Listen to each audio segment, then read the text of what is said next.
A portion of today's video is sponsored by The Motley Fool.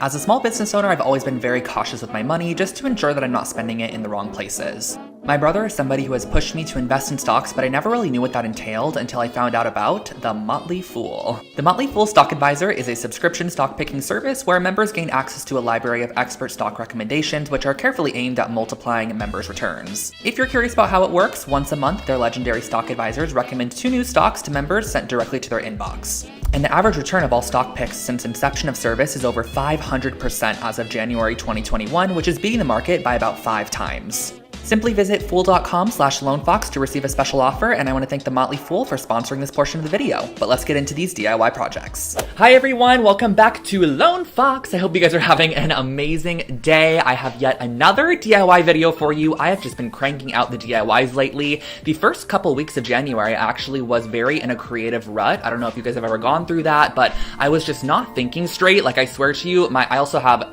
anxiety, so my anxiety was kind of bad at the beginning of the month, which sucked. But it's kind of getting a little bit better, I've been noticing lately, which has just been helping me overall creatively. And I have 4 aesthetic DIY projects for you guys, and I am very, very excited to share them with you. And when I talk about aesthetic, I more so mean trendy, things I've seen kind of everywhere, projects that have been recreated a lot across popular social media platforms, just things that I've kind of seen a lot that I want to try to put my own take on and recreate here for you guys on the channel. And the great thing about these projects is I feel like they are perfect gift ideas. These are really great to give somebody for their birthday. I know Christmas is far out of the way now, but maybe even a Valentine's Day gift. I just thought that when I was creating each of these projects, I was like, this would be such a cute thing to gift somebody. So keep that in mind as well. But I guess we could just go ahead and jump on into our aesthetic DIY projects. I kept every project here very, very minimal, not too many steps, not too many supplies, but let's go ahead and jump on in. For this first project, I actually wanted to take a current trend, which is tiled furniture, and turn it into something a little bit smaller and achievable by really anybody. So we're going to be creating some really cute tiled coasters. So as you can see here, I got this 12 by 12 sheet of tile from the tile shop. It is 2 by 2 tiles. This only cost me $1.90 for the entire sheet, and I'm able to create 9 coasters from this. And basically what you could see me doing now is cutting the mesh backing to create 2 by 2 square sections. And each of these little 2 by 2 squares, or I guess 4 total squares, is going to make up 1 coaster. And then here I'm simply going in to remove any excess mesh on those edges there, so just cutting as close as I can to the actual tile to remove any of that extra mesh.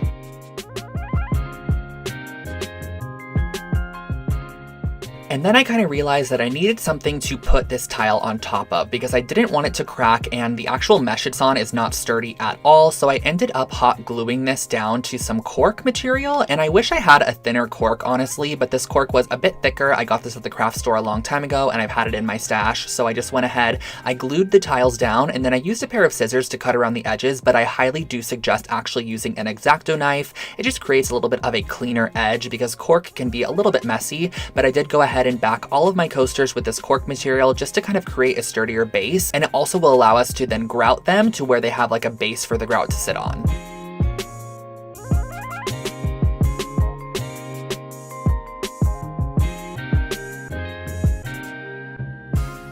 Now, if you want to go in and color your tiles, all you have to do is simply do about 2 to 3 coats of your favorite acrylic paint over the top of all of your tiles. The first coat is going to be super, super streaky, but do not worry. The second coat and third coat will totally clean that up and create a nice, clean, consistent color across the tile. Now, as you can see here, I also went along the edges as well with the paint, but I ended up actually using some caulking on the entire edges just to create a more clean, kind of cohesive look. So totally disregard the edges if you don't want to do those, because we're going to fix those a little bit later.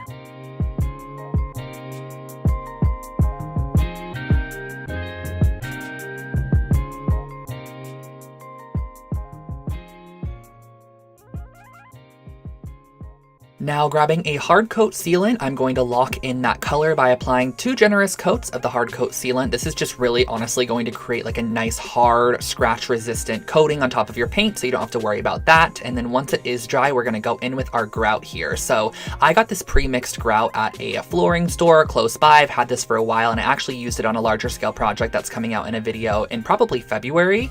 But all you have to do is simply take the grout on your finger, especially for a small project like this, and just rub the grout in the crack, and then the actual grout that sits on top is extremely wet and almost pliable, so you can just simply wipe it off with a paper towel once you're done grouting your section, and that is really all you have to do for these colored coasters.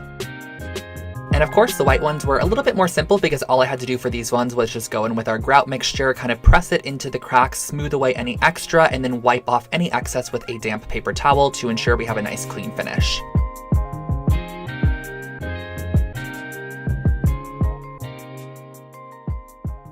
And to finish off these coasters, all I did was go in with a little bit of caulking just around the edges to kind of bond the cork to the tile and make it look a little bit more cohesive, and that finishes off this project.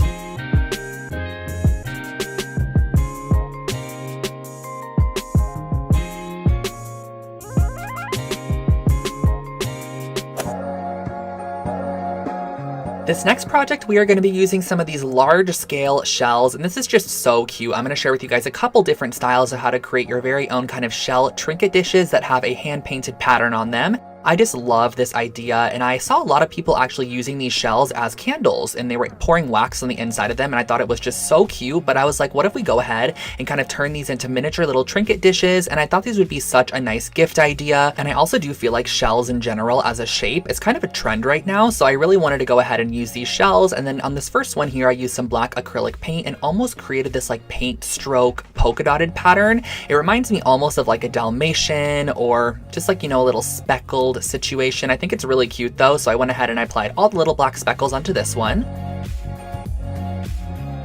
For style number 2, we're going to go ahead in with a little bit more color here. So I'm starting off with some yellow paint, some pink paint, some green, some orange, and I'm adding just a little bit of white to each of them to almost create more of a pastel tone. And I'm going off of a simple pattern that I actually have on a wrapping paper in my craft room, and it just has some organic shapes on it. And I think that creating organic shapes with these like really pretty colorways is a no-brainer way to create a very, very cute pattern. So I just went in and created the most random shapes. There was no rhyme or reason to this at all, but definitely go in and apply a second coat once that first coat is fully dry. That way you have a double coat coverage.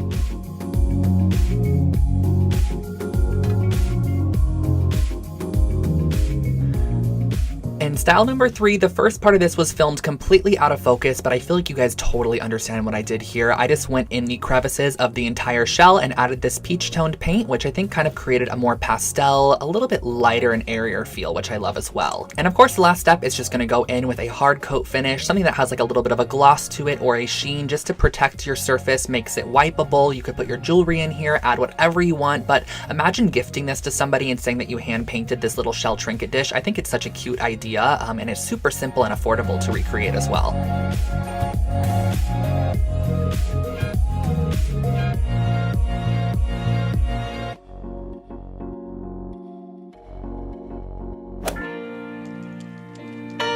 Something that I've been seeing everywhere on social media right now are these really, really cool molded kind of structured candles. So I ended up picking up my very own mold online, and what I'm doing here is actually inserting a needle into the bottom of the mold, which is actually going to be the top of the candle. And the reason that I'm doing this is so that my wick can go from top to bottom, and I'm able to trim it on the bottom and still have some of it exposed on the top.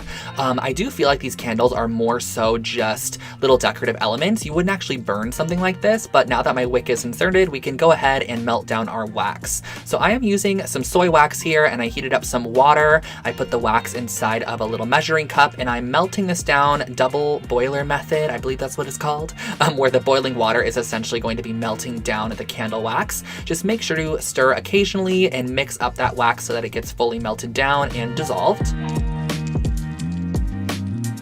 I also picked up these concentrated colors for candles, and these are essentially like dyes that you can pour into your wax to color them. So I opted to go ahead and use this brown one because I thought a brown candle would look quite nice. So I mixed in a couple droplets of that brown color, and I ended up adding just a little bit more, so I got a darker shade. So that's what I'm doing here, just mixing that in. It melts down and it colors the wax, which I love. And here I thought I had a genius idea of opening the bottom of a paper cup. That way my entire mold can sit on top and the wick can go underneath the cup, and the other part of the wick can stick out the top. So I did exactly that, and I poured in my wax. But something I didn't realize was that this mold is very flimsy and the cup had a ridge on it, so it ended up actually indenting it. Now, when I'm holding the wick in place, I'm using one of these little wooden clips, but you're gonna wanna go ahead and let that wax fully cool, and you're gonna see exactly what I meant by those kind of impressions on the top. So when you unmold this, it is the most satisfying thing ever. It just peels right out, which I love. And then there is that wick. That's why I was telling you we needed the top and bottom, but as you can see on all of the corner balls, they're broken, and then I dropped it, which is just lovely.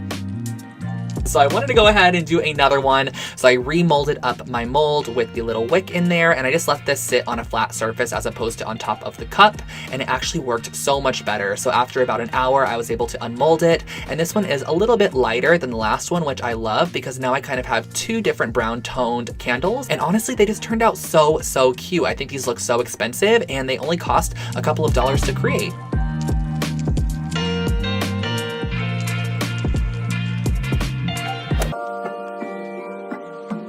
For our last and final project, I am doing a DIY version of a neon sign. So this is really fun. I'm starting off with a canvas. It is 12 by 16, I believe, and you're gonna wanna start off by painting your canvas whatever color you want the background of your neon sign to be. We're going to be building the sign right on top of this canvas, so I opted for this peachy pink color, and I suggest giving around 2 to 3 coats for a full coverage.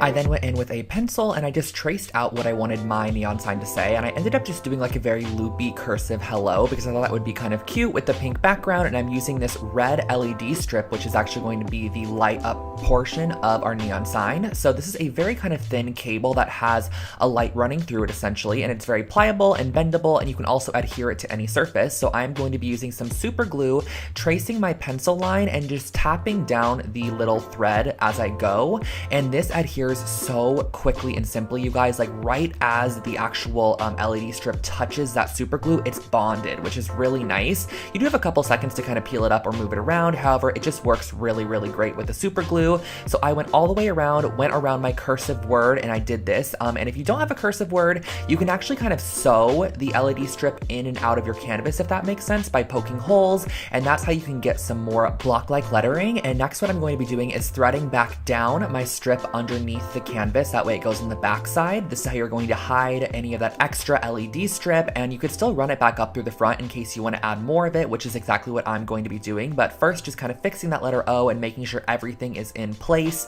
And guys, any excess glue, I'll show you how to clean that up in just a little bit. But I'm popping my LED strip back out for the back through the front once again, because I wanted to add a line underneath the word hello just to kind of add emphasis to it and almost make it pop a little bit more. So I thought the line just, you know, grounded the entire neon sign and just the word in general. And then lastly, what I did was I created one more hole to pull my LED strip through the back side. But if you want to clean up any like overflow of super glue, I just went back in with my same exact paint color and painted right over the top. It hides any of that kind of shiny finish that the super glue gives. And then on the back side, all you're going to want to do is just tape off any extra LED strip. You're going to want to plug it into the battery pack, tape the battery back down on the back side, and you're good to go. You could turn it on and off and hang it on your wall.